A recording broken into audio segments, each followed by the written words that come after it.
er jeg lykkelig. Jeg kan ikke finde ud af det. Der kører så mange ting rundt i hovedet på mig. Hvordan mon han har det. For en stund var vi nok lige der. Der hvor det hele er så godt.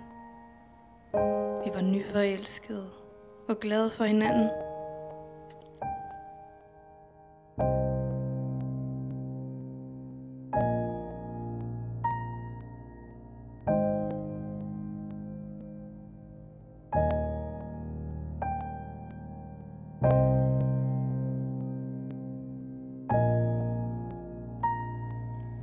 Jeg synes, han er så vidunderlig.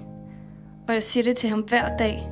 Men så får jeg dårlig samvittighed, for nogle gange ligger jeg og tænker, jeg hader dig, skrid nu bare.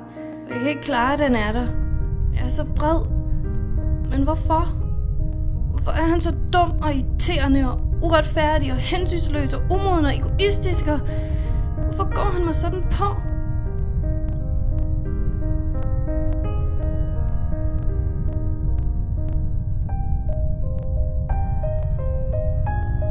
Hvad er der galt med mig?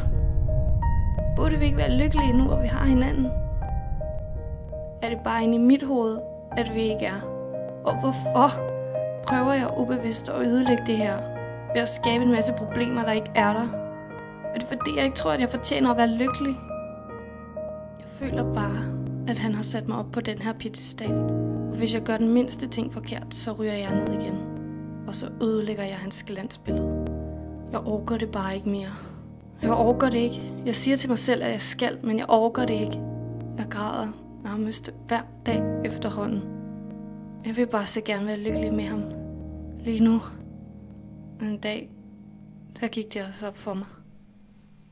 Hvad tænker du på? Jeg vil bare gerne være lykkelig med dig. Lige nu.